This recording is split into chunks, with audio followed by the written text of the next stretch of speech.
share the third part of our wonderful Dementia Caregiving series. Same funding acknowledgements as usual. This is a program created in partnership with the ACL, the Administration on Community Living, and the Area Agency on Aging networks across Michigan. Next slide. And next slide.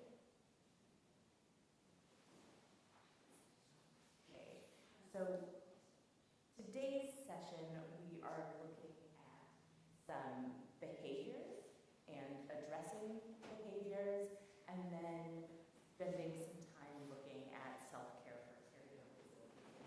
Really a fundamental part of caregiving, and where the energy and strength and ability to provide care is coming from is in taking care of yourselves as caregivers. We'll spend some time on that.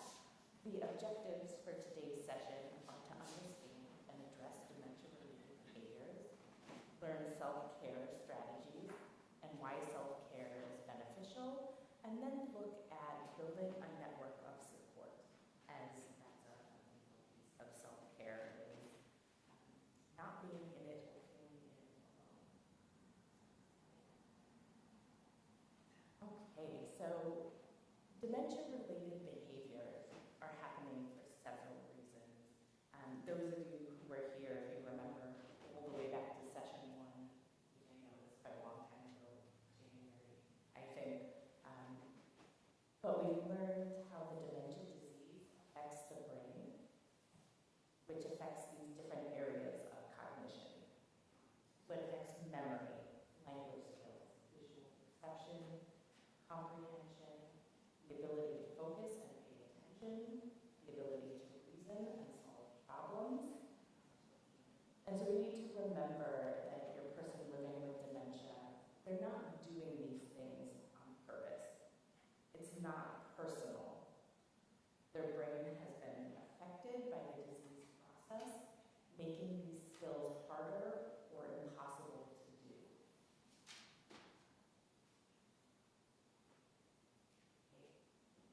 So when someone is going through these cognitive changes due to a dementia disease, situations may become more and more difficult for them to understand. Relationships, daily tasks, and just normal activities may be confusing or unclear. They're trying to manage the best way they can, but they may have lost the ability to reason, rationalize, problem solve, or think through consequences of actions or behaviors. So if things don't make sense, or they don't understand a situation, they may become upset, agitated, argumentative, or fearful. Vulnerability can make a person very uncomfortable, and feelings of discomfort can lead to unpredictable and inappropriate behavior. So some common dementia-related behaviors. Disrupted sleep cycle, so that's mixing up days and nights. So staying up all night, sleeping all day, getting up in the middle of the night ready, make breakfast, those sorts of things. Wandering or exit seeking, so the environment may seem unfamiliar or understimulating, and in response, the person with dementia may wander or try to leave their home without a companion. So wandering really is referring to sort of seemingly moving around without a purpose. So in the house, wandering might just be moving from room to room, kind of touching things aimlessly, or eloping from the environment altogether, which carries its own associated concerns, for sure. Poor personal hygiene, refusing to bathe or thinking that they don't need to. Hallucinations or misperceptions, so when they can't understand what's happening or accurately accurately interpret what they're seeing or hearing. Hallucinations are when a person sees, hears, or feels things that are not there, whereas delusion, suspicion, accusations, when things don't make sense, they may come to their own conclusions and falsely suspect, accuse, or be afraid of others.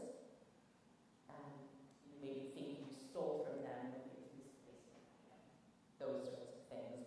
So where hallucinations are misinterpretation of sensory input, delusions are beliefs in things that are not very strongly held, belief in something that is not real. Agitation, argumentativeness, aggression in response to feeling distressed or confused. They may become argumentative or aggressive, insisting on their interpretation or perspective being right. Agitation can be displayed as physical or verbal aggression, general emotional distress, restlessness, or fidgeting, pacing, shredding papers or tissues, or yelling. Sexualized activity in inappropriate time and place, so touching or acting out inappropriately. Repetitive questions, either because they don't remember that they asked the question before or what the answer was. A person with dementia may do or say something over and over, like repeating a word, question, or activity. Lack of filter, so saying rude or offensive things with no internal censor or understanding of social appropriateness any longer. Thinking that they aren't at home, which is, often leads to that. I want to go home, I want to go home. Something that people who have worked with somebody with dementia may have heard is a pretty common one. Sundowning, so that is where behaviors are increasing at dusk. Shadowing, so that is where a person is following their support system or caregiver around, right? So acting like your shadow, just right behind you everywhere you go. Pacing, which can be a sign of distress or irritation. Fidgeting, so that's picking at things, and sometimes that fidgeting behavior can be picking at their own skin, which can cause sores and bleeds. Eating changes, so having no appetite, or it can be hard to convince them to eat or drink, or incessant overeating, so constantly misinterpreting body signals to feel hungry or just not remembering that they had eaten.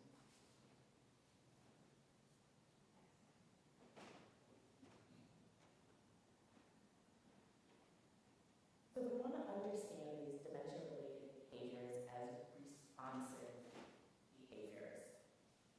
So very often, people with dementia communicate with us by using actions, words, and gestures that we may not understand right away, but are an expression of something important about their personal, social, or physical environment. These are referred to as responsive behaviors, and usually occur because the person has a need that's not being met and doesn't know how to or is unable to express in words what that need is. So in other words, they're responding to a lack of something or something they don't like or don't want, such as pain or overstimulation or feelings of anxiety or fear. Responsive behaviors can occur suddenly and at any stage of dementia, and it can be frustrating and challenging for others and for caregivers.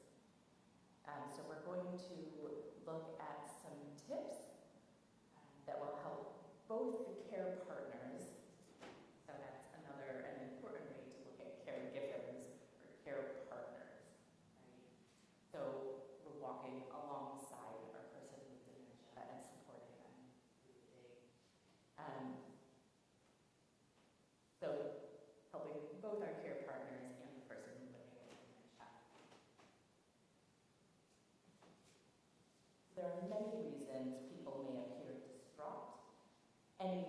action or responsive behavior they are giving is driven by some sort of feeling or need.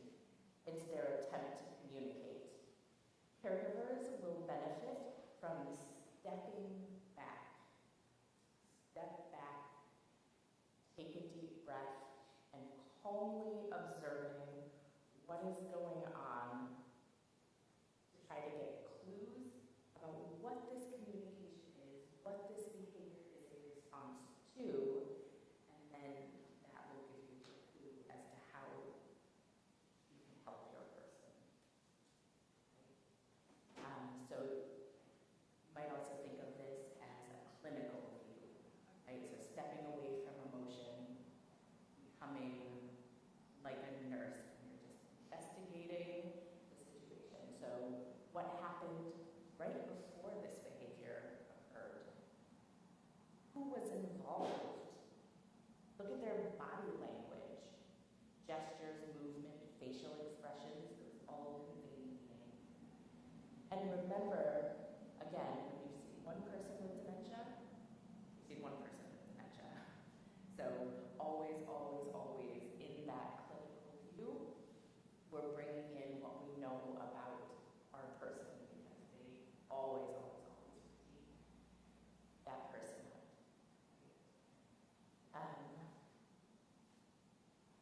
Okay. So internal causes of these responsive behaviors. So look for those possible underlying causes, starting with internal causes. Could they be in pain? If so, maybe a prescribed regimen of over-the-counter pain medication could help reduce behaviors. For a person with cognitive losses that appears fearful, anxious, lonely, or afraid, you could be a great source of comfort to them. So aim to validate those emotions first and then provide reassurance and try to redirect your person. Perhaps a warm smile of familiarity for you is stepping within their line of sight and remembering that a person with dementia, I think we talked about last time, how that field of vision narrows. And so you might be here and they might feel very alone. So stepping into that line of sight provides some reassurance. And you might find that you step into the line of sight and hear, oh, there you are, I've been looking all over for you. So happy to see you. Could they be hungry or thirsty? Try giving a snack or a drink and see if that helps. Maybe they might need to go to the bathroom. There can be really difficult for a person with dementia as the stages progress to recognize those body signals. And so it might be helpful to try a 2-hour toileting program. So just on the hour, every 2 hours, hey, it's time to go to the bathroom. And then for a lot of people, that can help avoid these situations. If something is uncomfortable,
which may lead to depressive symptoms, irritability, agitation, and restlessness. It may cause them to go and rummage, looking for something to do, so try to engage them in a small activity such as, asking for their help with an object. Some of those things that we talked about last week as we can engage your person with dementia. So being able to step back and take that clinical view and look at these responsive behaviors and go, oh, you might be bored, and then step into what can the caregiver or care partner do. If a task is too hard for them to understand or accomplish, that can cause frustration, refusal, argumentativeness, or distress. So think about ways to simplify what you're asking them to do, step back, and try to break tasks down into smaller one or two step to be presented at a time, and that can help. And if you're having a hard time getting them to eat or take medications, try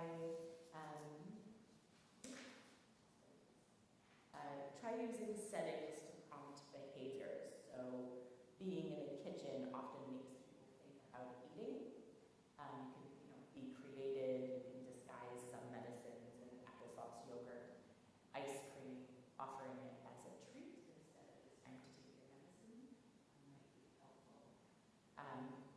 And there is also, and this is something to be aware of and something to be careful with, but can be helpful. There is a known effect of dementia or craving for sweets. In particular, it's these ice cream.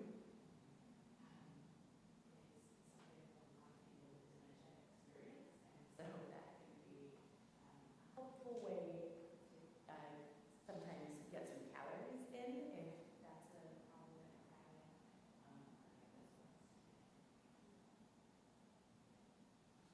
Sleep disturbances.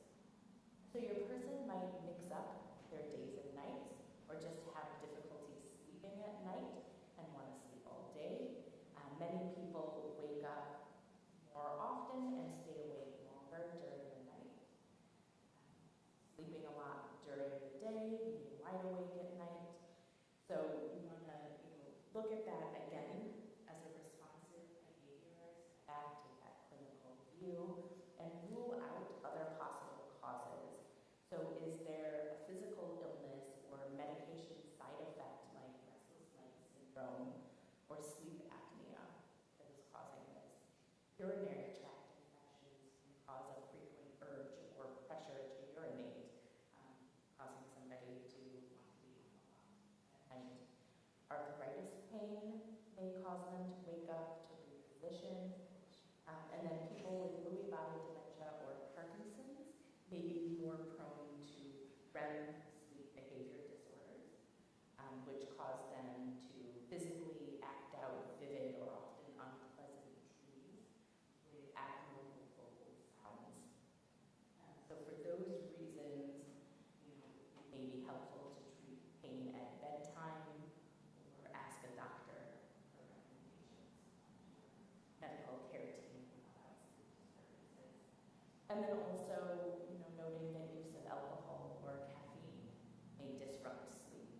So if, your person is a coffee drinker, you may want to try getting them to switch to decaf or tea, caffeinated tea. Uncomfortable bedroom or bed, is it too hot? Is it too cold? Too much light or noise? Is the bed itself comfortable? Not too soft, not too firm. Goldilocks, like it. Too many or too few covers. Maybe try using a sound machine or install low glare lighting in the hallways.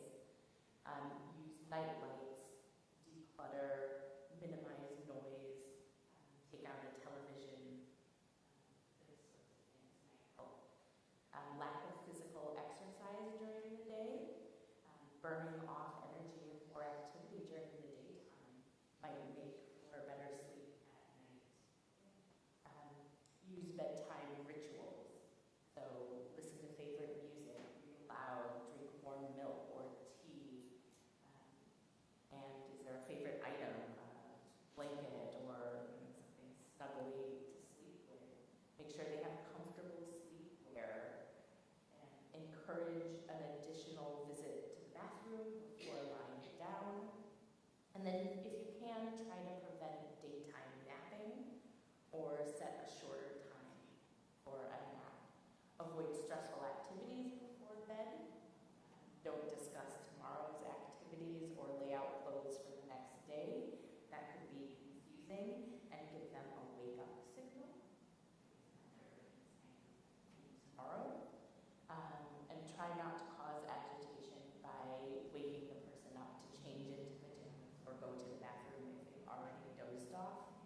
And then if they're still getting up during the night, you've tried all the things and they are just going to be up at night, then you might use a room monitor, motion sensor, or tab alarm on the door to alert you if they wake up during the night.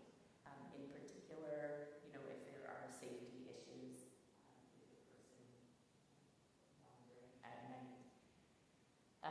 So with safety, you want to make sure that any stairs are secure, lock up dangerous items like medications, alcohol, guns, knives, etc., and make sure that exit doors and windows are locked. Don't feel guilty if you find that you need to sleep in a separate room. It's important that caregivers get a good night's sleep too. Maybe using a distraction like getting a snack or a cup of water first and then gently guiding them back to bed, saying, it's dark outside, time for sleeping, and stay until they fall asleep again. And then if possible, you could consider hiring a nighttime in-home care worker or refer to a healthcare provider if those behaviors continue and you aren't able to find that key to getting your person to sleep through the night. Wandering or exit seeking. So, needs. Is your person hungry, thirsty, or needing to use the bathroom? Again, you can try that, taking them to the bathroom every 2 hours as a scheduled activity to try to help with that. Are their clothes uncomfortable or binding? Are they in pain? Considering that pain medication regime if needed. Be aware of previous routines. Are they used to going outside but don't know how to return home? Do they appear to feel lost, disoriented, or confused? Offer reassurance. Let them know that you will help them with finding their way. Get them physically active within their ability level with exercise or walks. Involve that person in daily activities. Know where your person is, so there may come a time when you need to provide more supervision using a room monitor when needed. There are also like some GPS technologies. Some people find if there are the pendants and the watches, but sometimes folks won't wear those. And some people are finding that use of the air tags and little things that they can slip into a person's shoes provide an extra layer of security for somebody who might wander or exit seek. Noise and clutter can be distressing. They could be trying to flee from overstimulation. Try moving into a quieter room if, when you step back and take that clinical view and look at the environment and what's going on and what might be causing this responsive behavior. If you find the environment's very loud, try finding a calmer one and see if that pulls the behavior. So those tab alarms on doors can alert you if someone is trying to exit. Sometimes just a stop sign on a door can be effective. Black floor mats may visually look like a hole and deter somebody with dementia from stepping on them and then being able to exit to the outside. But also be aware that floor mats and rugs can be a tripping hazard and you need to make sure that they're secure. Make sure that keys are inaccessible. Consider moving coats to a closet so it doesn't give a cue to leave. And have a plan in case your person wanders. So keep a current picture, register your loved ones with Medical Alert and the Alzheimer's Association Safe Return Program. And you could try, those ID bracelets, or I think a lot of people know them as Lifeline, but PERS, Personal Emergency Response System, for those pendants and bracelets. The other thing I didn't see noted here, but I think it's important to know, is thinking about the time. So back to those routines, thinking about your person's routines. Is there a particular time of day that they tend to be exit seeking or wandering? Are they possibly engaging in an old routine? It's time to go to work or to the gym or whatever the thing was that they would typically do at that time of day. And then making sure that you have something planned around that time of day to be engaging and distract from that learned behavior, and that could help reduce wandering and exit seeking if that is what you notice in your person. Personal hygiene. At some point, you may begin to notice that your person's personal hygiene is not what it used to be. Perhaps their hair is uncombed or dirty, their clothes are stained, or they wear the same thing day after day. Maybe they've even developed body odor indicating that they've not been bathing regularly, though when questioned, they may insist that they just took a bath. A decrease of personal hygiene can be caused by your person's memory loss. They don't remember when they last bathed or what they're supposed to do when it comes to hand washing or wiping after going to the bathroom. Perhaps they're embarrassed, fearful, or confused. These feelings can turn to anger and resistance. Sometimes people try to hide an incontinence issue, which can be very embarrassing. So personal care is more than a bath or shower. And as the disease progresses, you will find that you have to help your person more and more with things like changing their briefs or assisting with wiping and cleaning up after toileting, washing their hands. So some tips to consider when trying to help your person manage their hygiene. Reassure them that you're there to help. Brush your teeth next to them so that they'll join in with the activity and have that cue to follow, or assist them with brushing their teeth.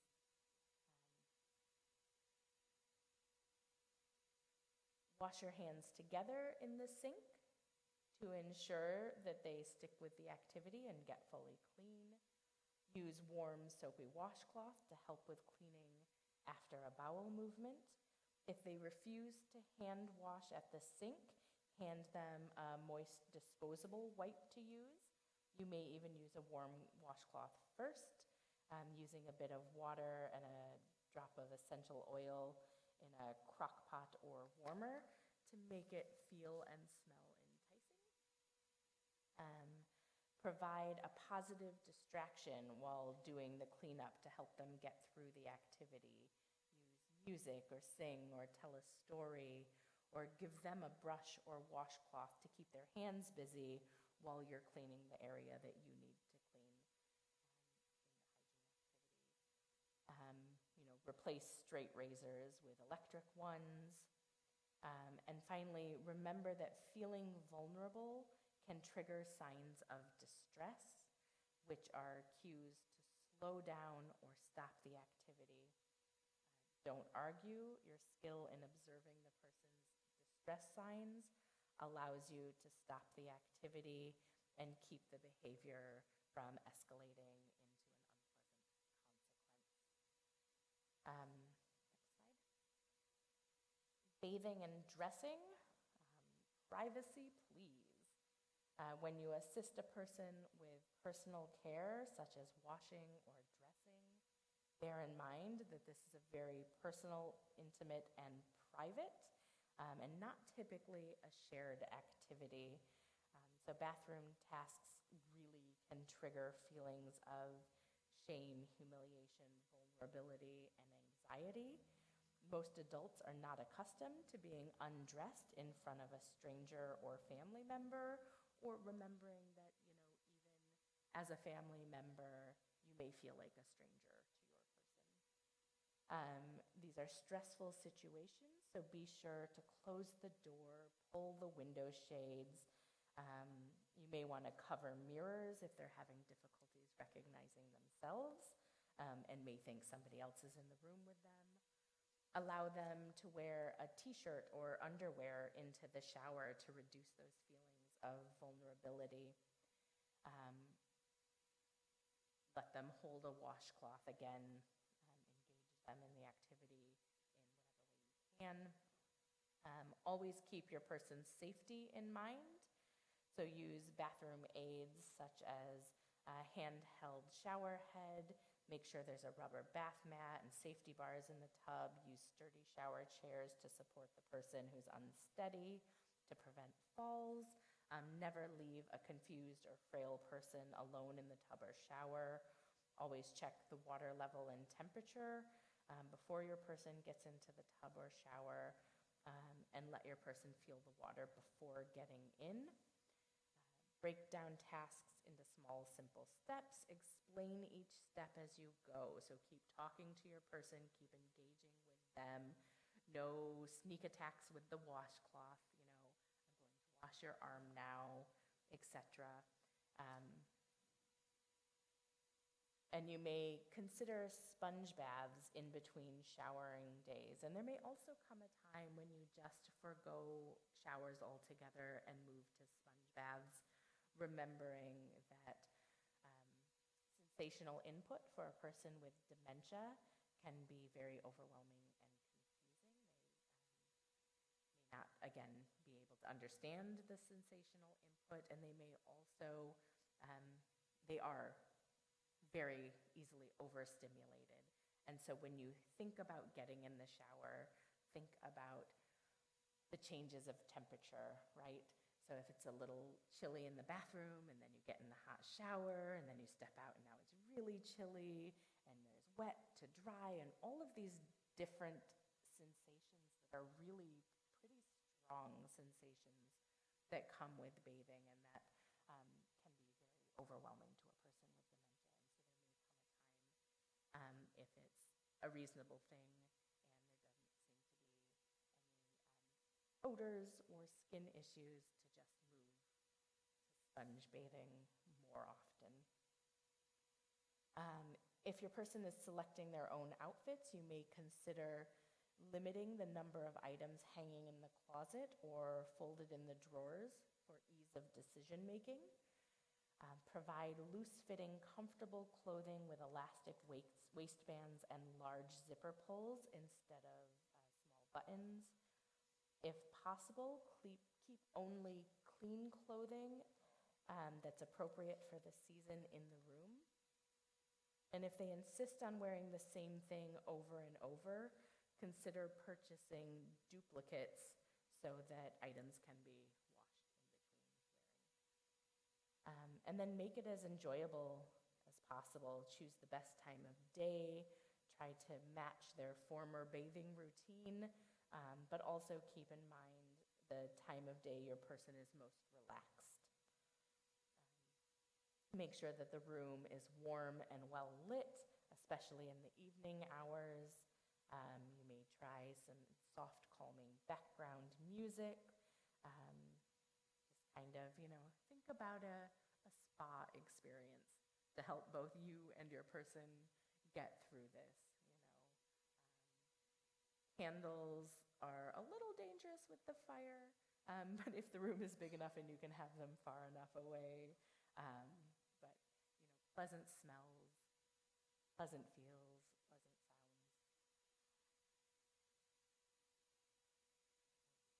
sounds. Hallucinations are when a person sees, hears, or feels things that are not there. Visual hallucinations are the most common type of hallucination and most often occur in a person with Lewy body's dementia, Parkinson's-related dementia, or Alzheimer's disease. An example of a visual hallucination is when a person sees children playing in the living room where no children exist. An auditory hallucination is when somebody hears non-existent noises or voices. They may hear someone talking and may even have a conversation with the imagined person. The hallucinations that people with dementia experience are mostly caused by the changes in the brain caused by the disease that they have. Sometimes the person simply can't understand what is happening around them or accurately interpret what they're seeing or hearing, and the caregiver interprets that as a hallucination, but it's really just a misperception, right? So if a person looks at a shadow and isn't able to properly interpret that and says there's a hole in the ground, that might be a misperception rather than an actual hallucination. Or when a person sees what they perceive as someone peeping through their window around the same time every evening, and what they're really seeing is their own reflection when the light changed. So, and then again, stepping back, what do? Maybe make sure the curtain's closed at 7 o'clock or whatever it is, right? So, what to do? Listen to what they're saying. Try to determine if your person is experiencing an actual hallucination or if it's a misperception, or if they're misinterpreting something that they see, hear, or feel. If they're describing a hole in the floor, perhaps they're misinterpreting that dark-colored rug or shadow. Verify the truth. Make sure the hallucination really isn't based in reality. If someone with dementia insists that they saw a man at the window, make sure there's really no one at the window. Rule out medical causes of hallucinations with a medical evaluation. So medical causes could include kidney or bladder infections, dehydration, intense pain, alcohol or drug abuse, eye or hearing problems, certain medication side effects, or even schizophrenia. So if medical causes are ruled out, determine if the hallucination is a problem for them or not. Are they afraid? If so, comfort them. Or are they enjoying a conversation with a long-lost relative who really isn't there? If so, great. Have at it. Enjoy the conversation. That must be really comforting for them to see somebody they haven't seen in a long time. So making sure that, you're taking that step to determine if it's something that actually does need to be addressed or if it seems to be working for your person. If your person is becoming upset, respond in a calm, supportive manner, reassure them. You may want to say something like, "Don't worry, I'm here, I'll protect you, I'll take care of you," or other comforting words. Don't argue with the person about what they are seeing or hearing. Just acknowledge those feelings. To them, what they're experiencing is real, and by trying to convince them otherwise, you may create more of a situation of frustration and anxiety that will just make things worse and escalate the situation. Use distractions. Sometimes moving to another room or going outside for a walk can help. Respond honestly. You might say something like, "I don't see it, but I know you see something." Check the environment. Check for sound, shadows, reflections, or other things that might be being misinterpreted. And then make sure that the person is safe and can't reach anything that could be used to hurt anyone, including themselves. So if the hallucination is causing agitation, they may hit, push, yell, scream, if it is their belief that there is somebody breaking into their home, a reasonable person would do something to protect themselves. And it is the same with your person living with dementia. So you also want to make sure that the environment is safe there. Repetitive questions or stories. A person with dementia who asks repeated questions or tells the same story over and over, maybe trying to express a concern, ask for help, or just wanting connection with you. So, fake it till you make it. Try your very best to listen as if it's the first time you've heard the story. You may write things down on like a whiteboard, a wipe-off board for them to reference. You may need to keep repeating to yourself, it's the disease and not the person. Just whatever you can do to keep your calm and composure, because your person is certainly not trying to agitate you, even though we know that hearing the same thing over and over can be a little agitating.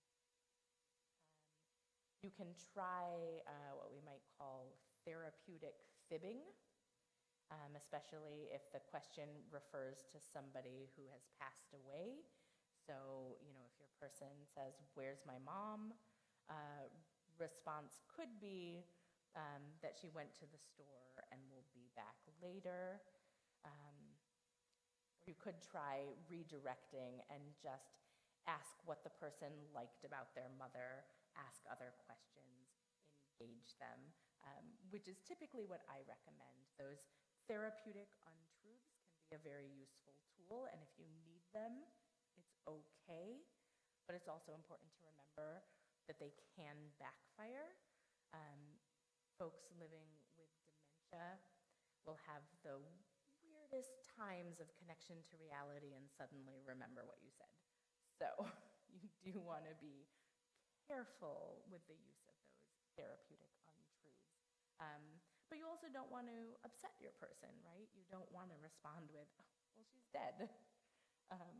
That's, just going to be hurtful and lead to a bad time for both of you. So finding those tools, I find that just engaging in a conversation about mom is a good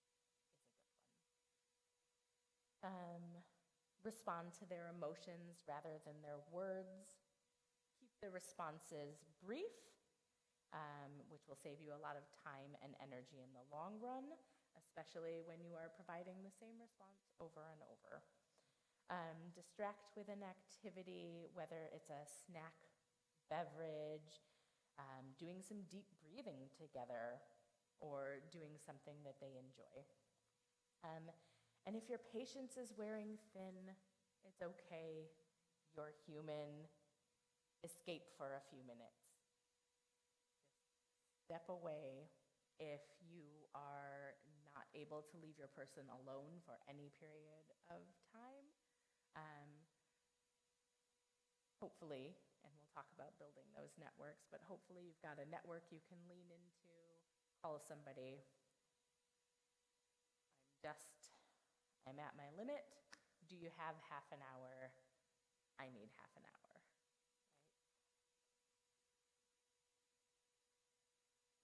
Right. When they say, "Take me home," persons with dementia often ask about going home despite being at home or the place they currently live. This can be upsetting for caregivers, especially since trying to tell them the truth about where home is now often makes the situation worse. Home is both a concept and a memory. So people with cognitive losses may miss their childhood home, their first home, or the home where they raised a family. They may yearn for the comfort of family, remembering loved ones who are gone. They may miss running a house, making the decisions and long for the freedoms of being in their own home. You may find it's useful to ask the person, tell me about home. Ask things like, who lives there? What's it like? When they talk about home and what they miss, you can reassure, comfort, and validate those feelings. Assess other needs. So again, speaking to that emotion, are they looking for comfort? You could try introducing a therapy doll, stuffed animal, or security blanket.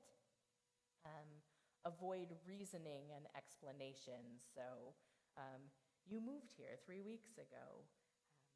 Not probably going to be helpful. Try avoiding that and just comforting and engaging. And redirect. So, attempting to get them focused on a different activity, again, such as going for a walk or getting something to drink or having a snack or looking at something that may be familiar, right? So that might be a good time to look at photos.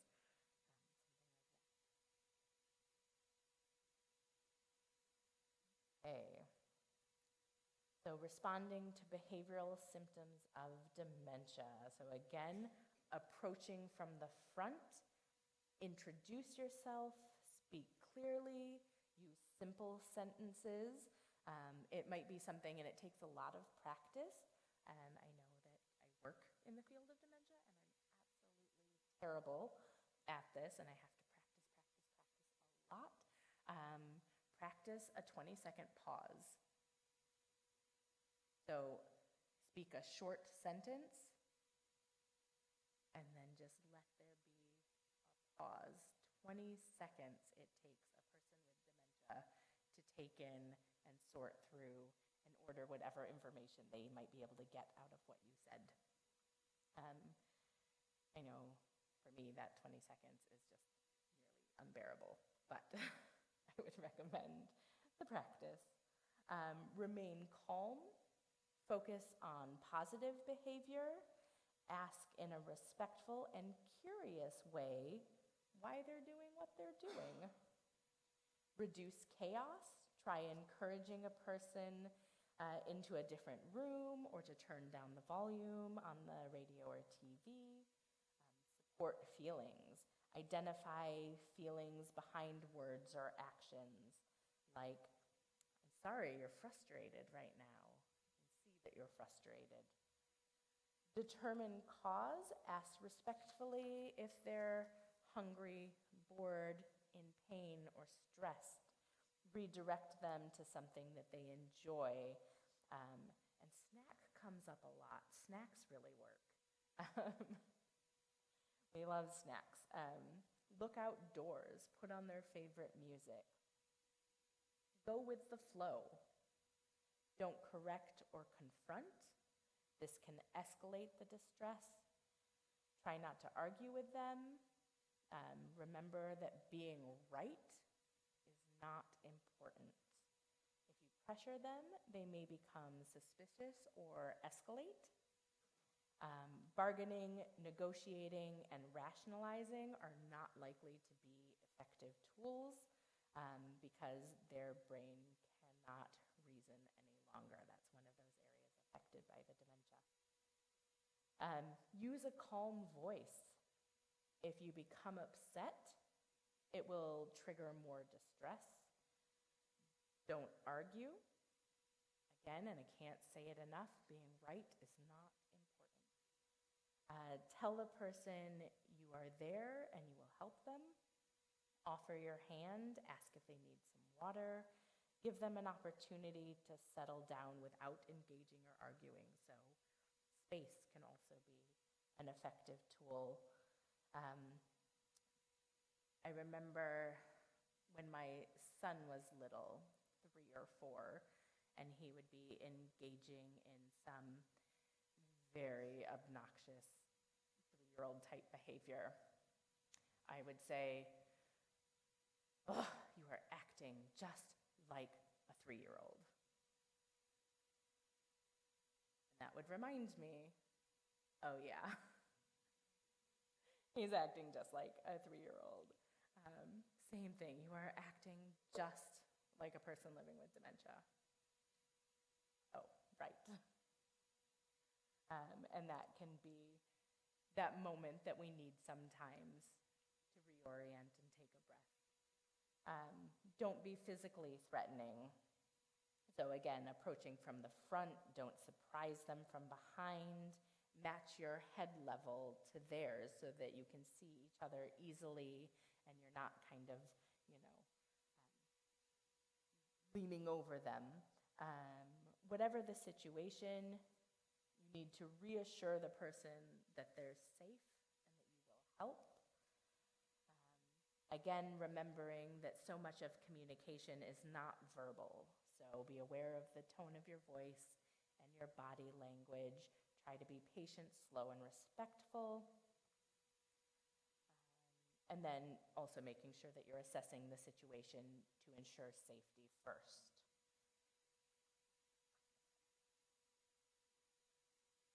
All right. So now you've spent a day with your person, and there were some frustrating, responsive behaviors, and you worked through those, and you remembered to keep yourself calm and keep your voice calm and respond appropriately and be a nurse and all of the things. And you're going to have to do it again tomorrow. So we need some self-care. Right? So people find themselves in caregiving roles because they want to help others.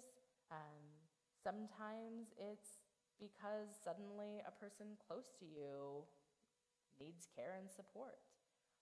It might feel like an honor. It might feel like an obligation. Either way, it's okay. Might be a bit of both. But it is stressful work. Caregiving without good self-care can lead to burnout, depression, anxiety, resentment, and other negative implications. And I will head out there and help people find stuff if they want, but I have some resources out on a table in the entryway. One of those is the self-care handbook. And I would recommend that everybody take one of those. It's a great resource to have. And some statistics. So 23% of American caregivers say that caregiving has made their health worse. 40% of Alzheimer's caregivers die before their person living with dementia. Depression occurs in 1 out of 3 caregivers caring for a person with dementia.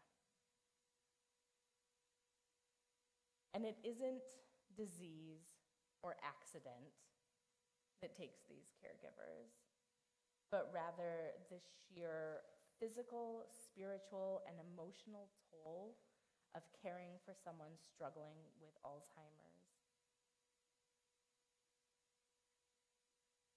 Also, lack of self-care.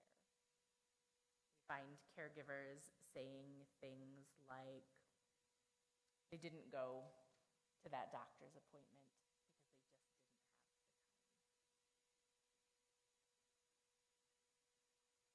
time. So it's not selfish. Self-care is not selfish. It means taking care of yourself so that you can be healthy, you can be well, you can do your job, you can help and care for others, and you can do all of the things that you need and want to accomplish in a day.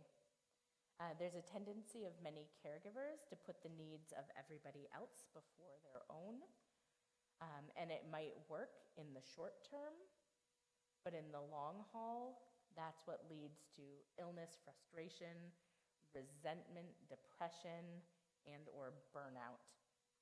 As a caregiver, the best thing that you can do for those who depend on you is to take care of yourself.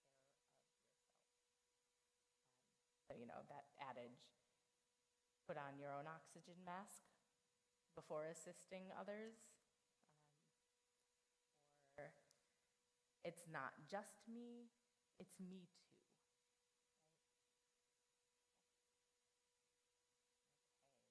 So, signs of caregiver stress or depression. Depression is a common and serious medical illness that negatively affects how you feel, the way you think, and how you act. 40 to 70% of family caregivers have clinically significant symptoms of depression. A conservative estimate reports that 20% of family caregivers suffer from depression, which is twice the rate of the general population.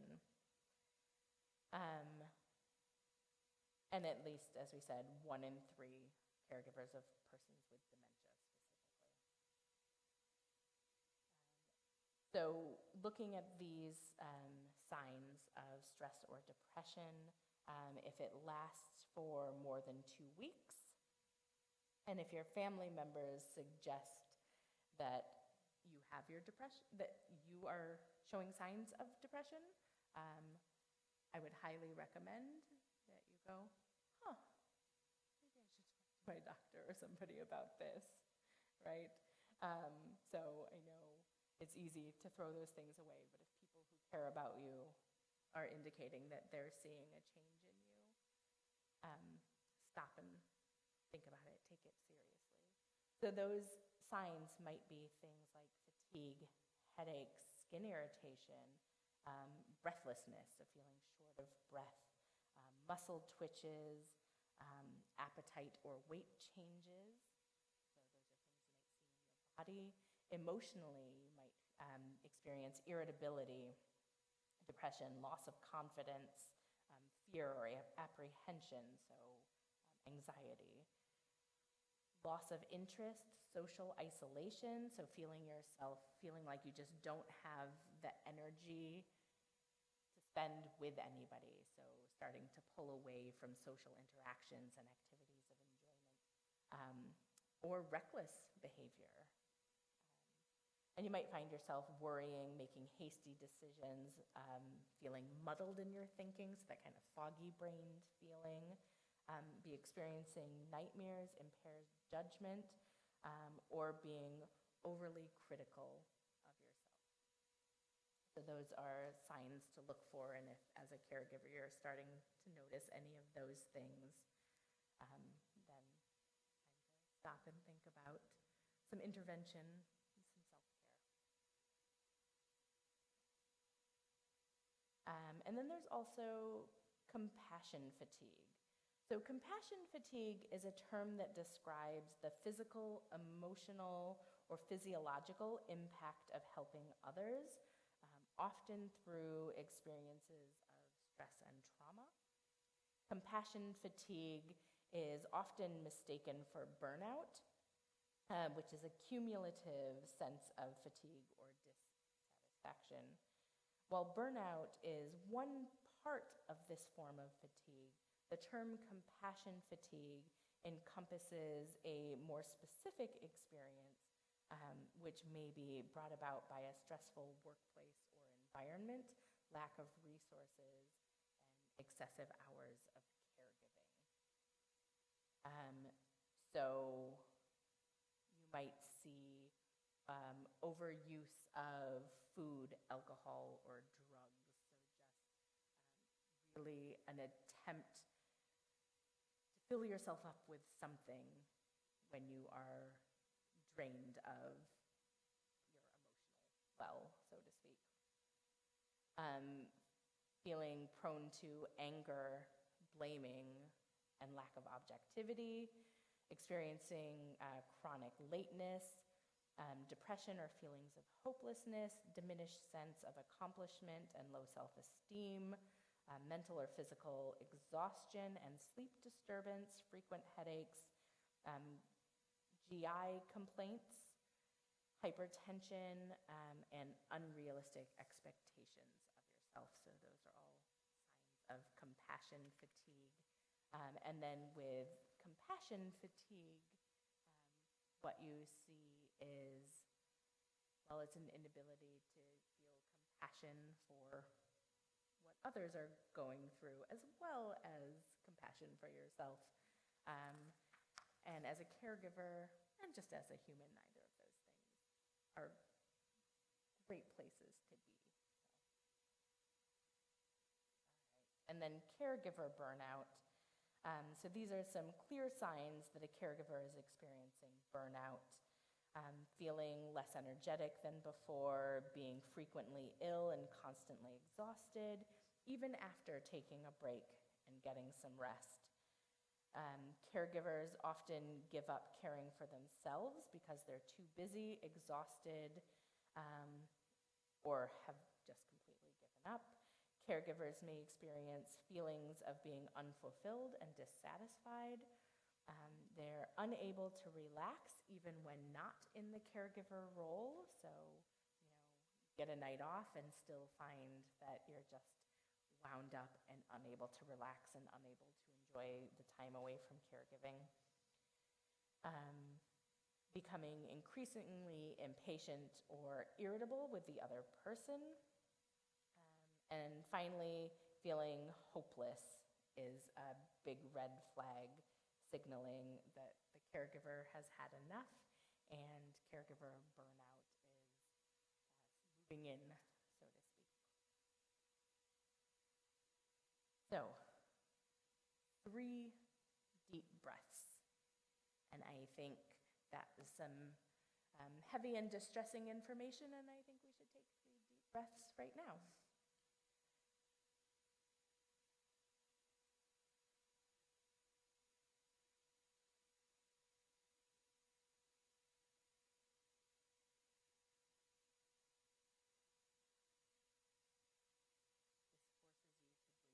Lower, helps your muscles relax,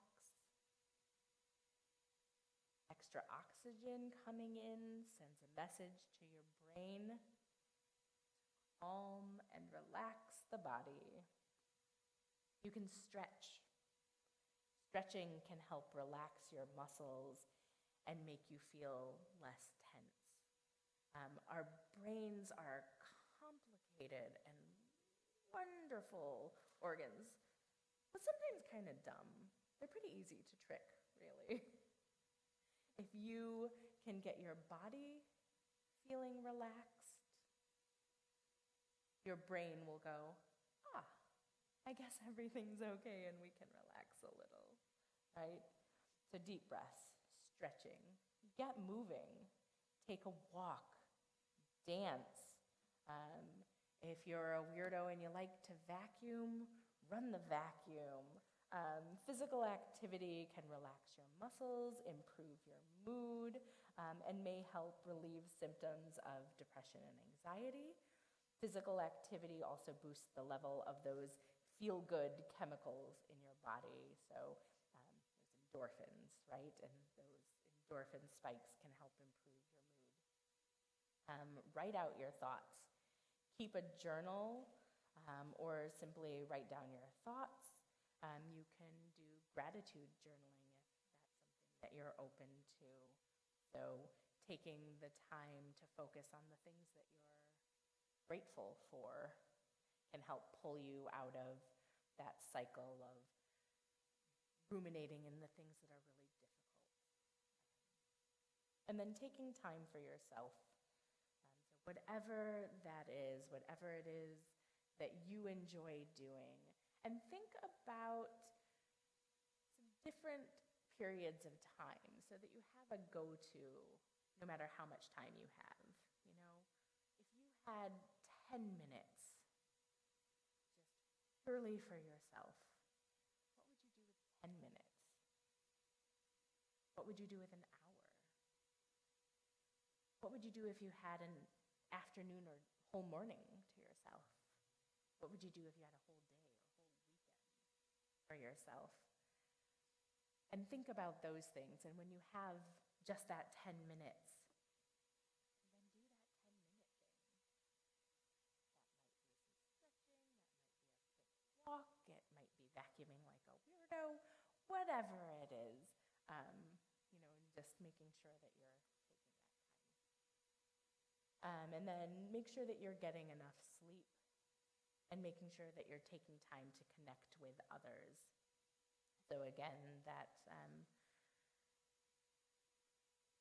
trick of our brain where when you're really in these places of struggle, we want to isolate. That is unhelpful. And so making sure that you're continuing to connect with others in the way that feels good to you. Eat as healthfully as you can. Try swapping out those snack foods for fruits, nuts, veggies, whole grains, increasing foods with vitamin B, such as bananas, fish, avocados, dark leafy greens. That can be a great thing to do for self-care. Studies show that B vitamins help relieve stress by regulating nerves and brain cells. You could also try a vitamin B supplement if your healthcare team says that's an okay thing to do. You could meditate. Studies show that meditation, a set time of stillness to focus the mind on a positive or neutral thought, can help lower stress. In addition to traditional medical treatments, meditation also may help improve anxiety and some menopause symptoms, interestingly. Also help lower blood pressure. Good stuff. So that's one you could try. And then get help from a professional if you need it. That might be a mental health professional, that might be your physical health care team, doctors, or whoever those folks are for you.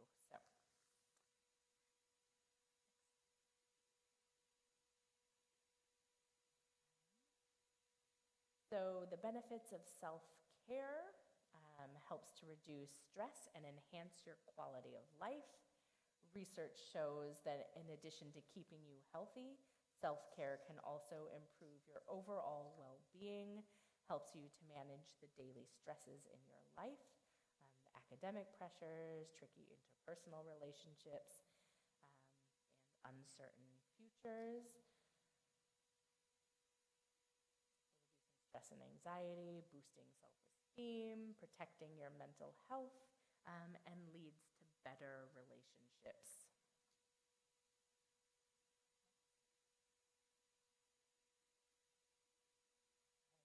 So self-care activities can range from physical activities such as exercising and eating healthfully to mental activities such as reading a book or practicing mindfulness, to spiritual or social activities such as praying or catching lunch with a friend. The important thing to remember about self-care is that it's about listening to what your mind and body need. So taking that time to attend to yourself. Physical self-care activities are activities that you do to improve the well-being of your physical health. Mental self-care, any activity that stimulates your mind or intellect. Emotional self-care, so those are activities that help you connect, process, and reflect on your full range of emotions. As a caregiver, there are lots of emotions, lots of things going on, so taking time to work through those. Social self-care, activities that nurture the deepness of the relationships with the people in your life. And spiritual self-care, so activities that nurture your spirit and allow you to think bigger than yourself. Spiritual self-care does not have to be religious, although for many it is. And then there's some ideas there about ways to engage in those. Okay, and then commit to self-care practices. While I will say that any moment you take for self-care is wonderful, but really it's going to be best practice if you can commit to those self-care practices. So an ongoing and regular self-care practice is where you will see the benefits of self-care, that reduction in stress and anxiety, and a reduction in those scary, scary numbers that I threw out at the beginning of this part. That's, where you'll see reductions there is with that commitment to ongoing self-care practices. So, it often needs to be something that you actively plan as a caregiver rather than something that just happens, right? There's a million and one things that need to be done every day, and it's really easy for self-care not to be one of them when there's only so much time in a day. So it really does need to be something that you actively plan for and make time for. So, looking within, what do you need to be happy? And learning your warning signs. So, we went through some of those warning signs of burnout and compassion fatigue. But it's not that everybody has all of those symptoms or shows all of those signs. So really figuring out, what are your signs? What happens to you when you haven't been engaging in self-care and when you're starting to reach that limit, so that you can be on the lookout for those, recognize when you're starting to feel those things, and go, oh yeah, I need to get back into that self-care routine. I need to do something. I need to seek the help of a mental health professional, or whatever it is that you need to do. And then avoid unnecessary stress. So, sometimes, and particularly those who just have that nurturing spirit and kind of end up in these caregiving roles because that's sort of part of who you are, is that caretaker person, tend to take on more stress than we need, and stress that just isn't yours. So, you have that person in your life who comes to you with all of their problems, and it may be that you just need to say, I don't have the capacity for this right now. That just can't be what our relationship is at this point. So making sure that you're not taking on unnecessary stress in whatever way that might be for you.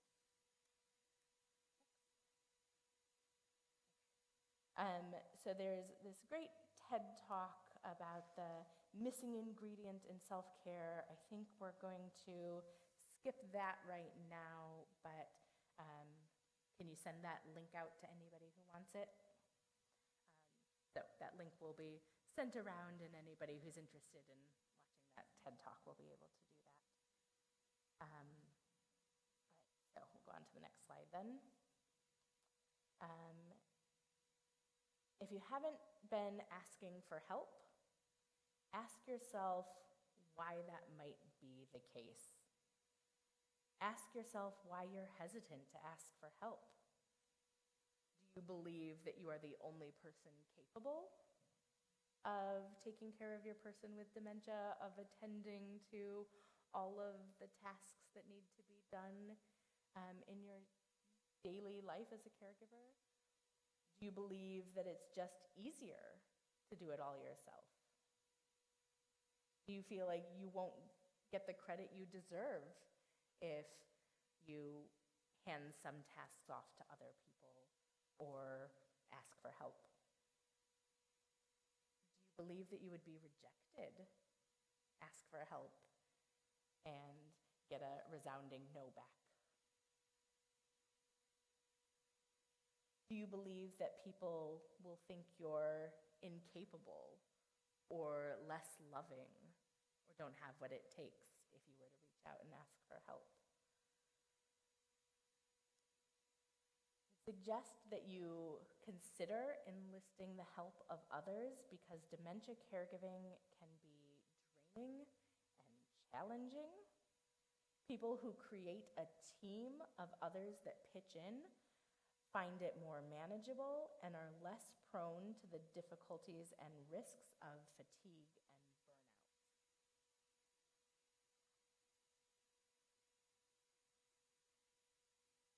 So if you answered yes to any of those questions, maybe reevaluate if that's really true or just the first thing to come to mind.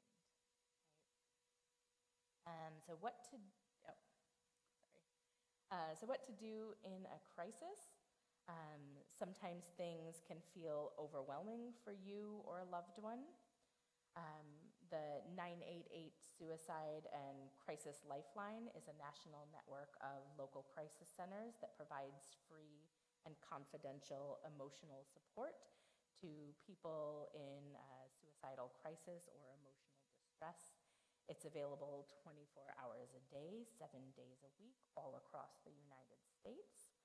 The Lifeline reflects a commitment to improving crisis services and advancing suicide prevention by empowering individuals, advancing professional best practices, and building awareness.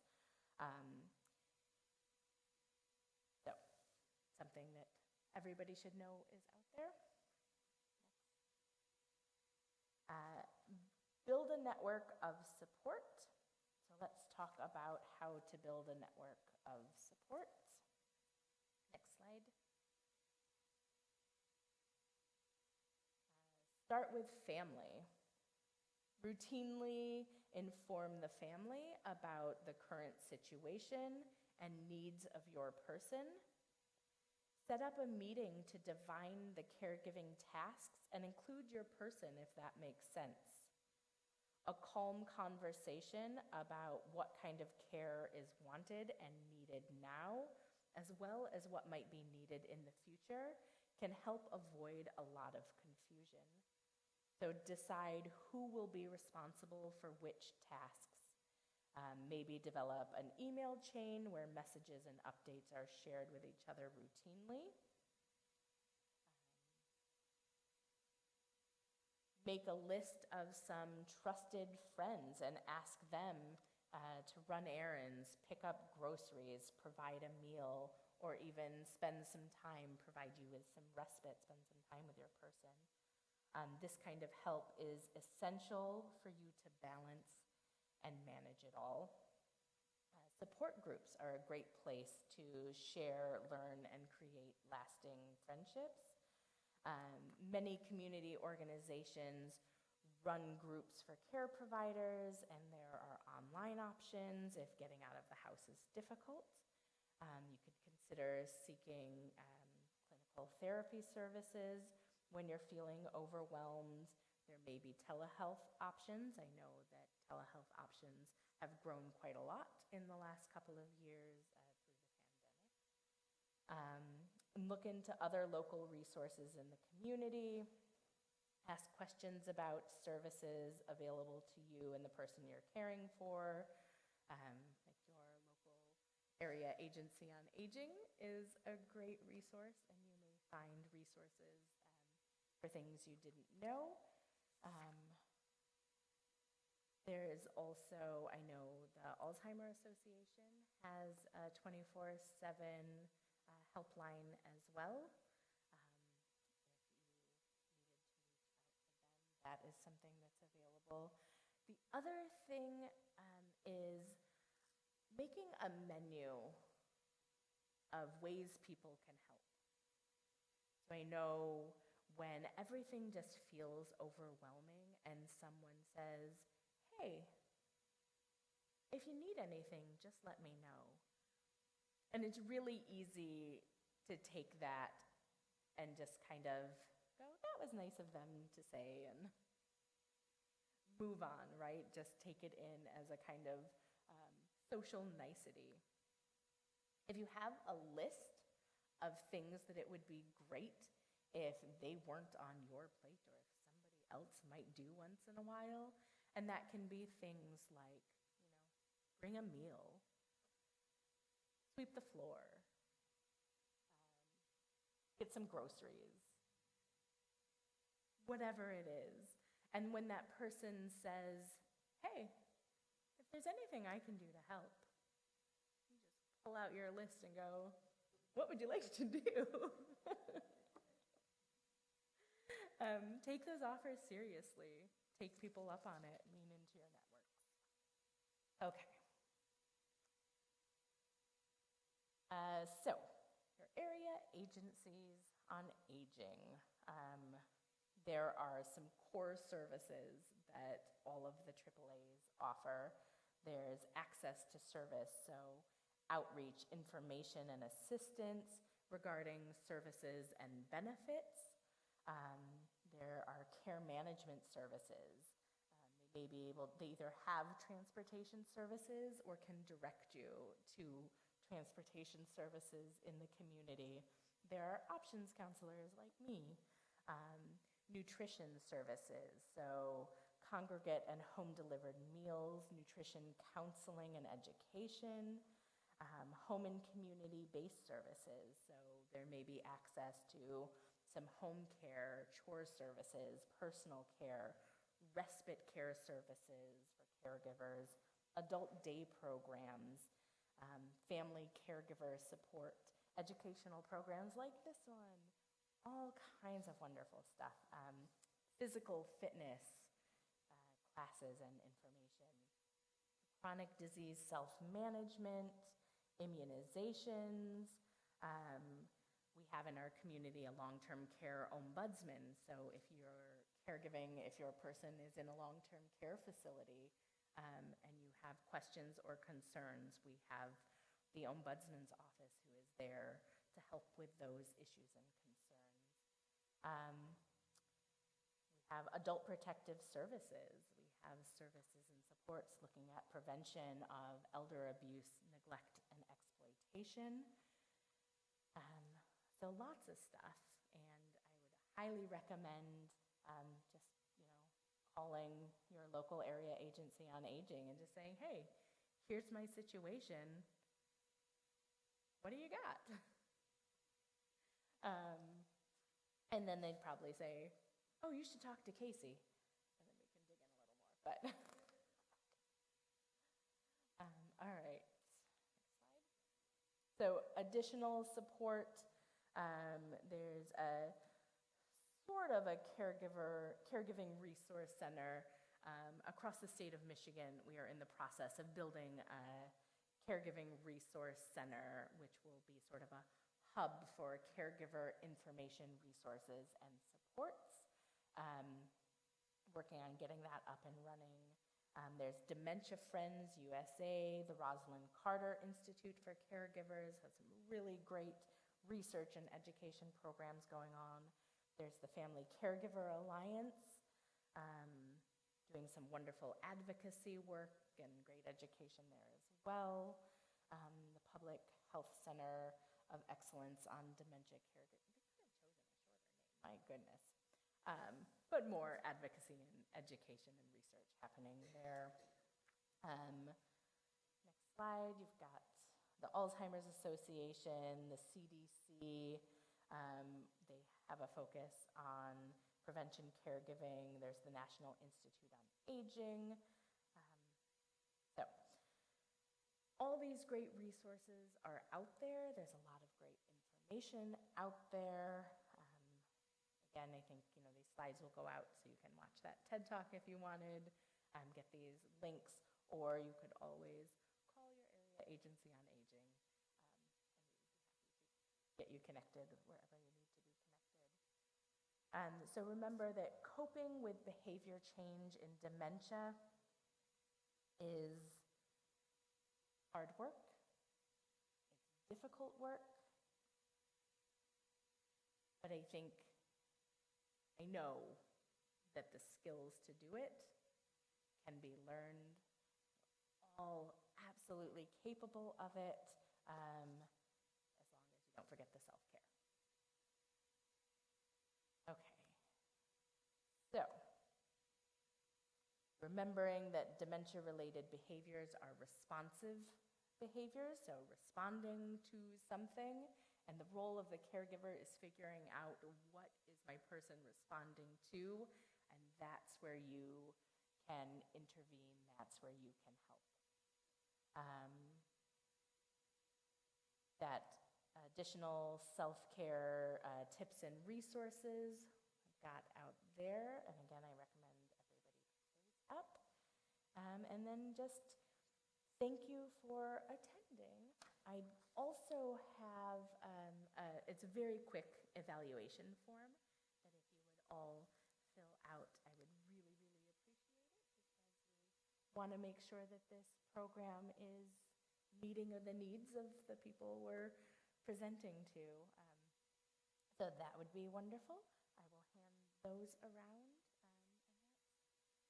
that's all I have. Questions, comments,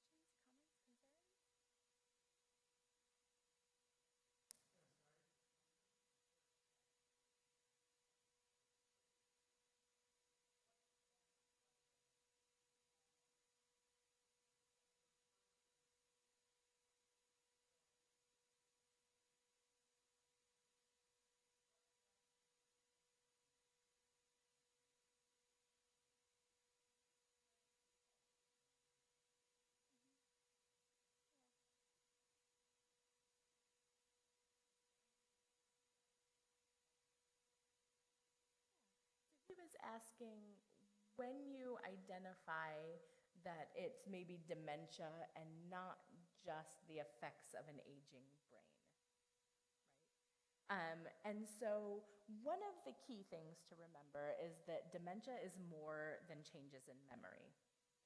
So dementia impacts a person's ability to reason, their language skills, emotional centers, and all of the capacities of the brain are impacted. So if it's memory alone, then it may not be dementia. There has to be impact in some other area of thinking. And then it's fairly normal for the brain to slow down, right?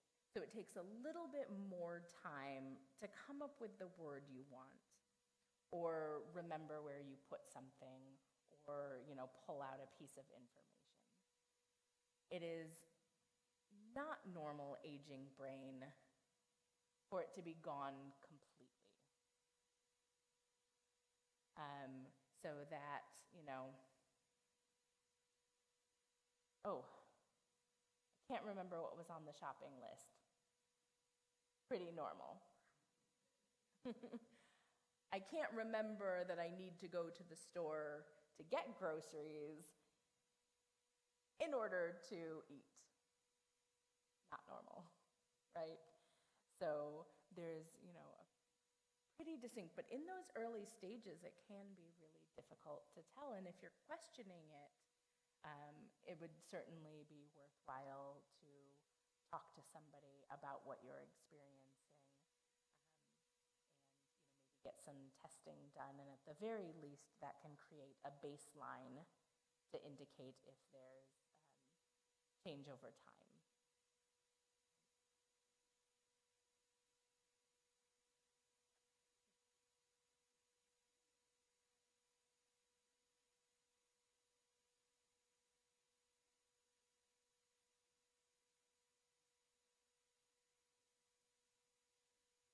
There? Recordings?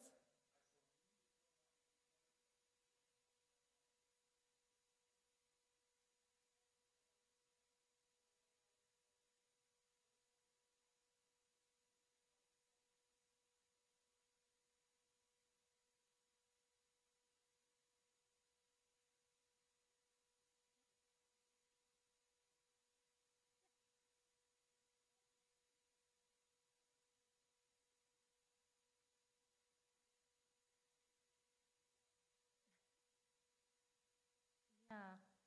I know PAR is active still doing those neuropsychological assessments, although moving slowly as usual. MSU neurology is able to provide those assessments. There's the Lansing Psychological Associates has somebody who can do them. And then I've seen some folks just heading down to the U of M system in Ann Arbor to get these things done. As that seems to be moving a little faster.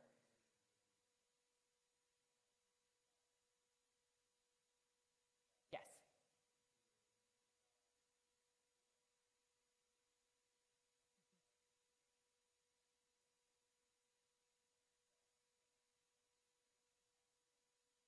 Yeah. Yes.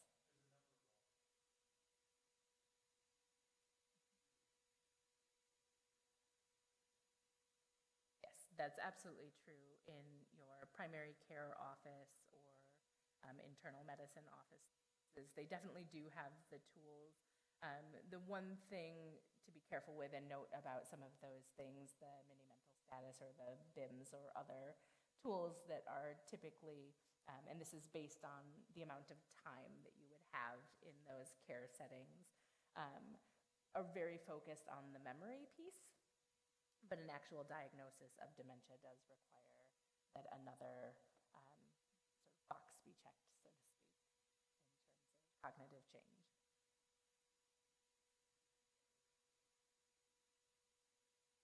Yes, that can be a perfect place to start. They can, indicate yeah, that does seem concerning. Let me make a referral, and they have those resources to help you find where you can get those full evaluations done and make those referrals for you.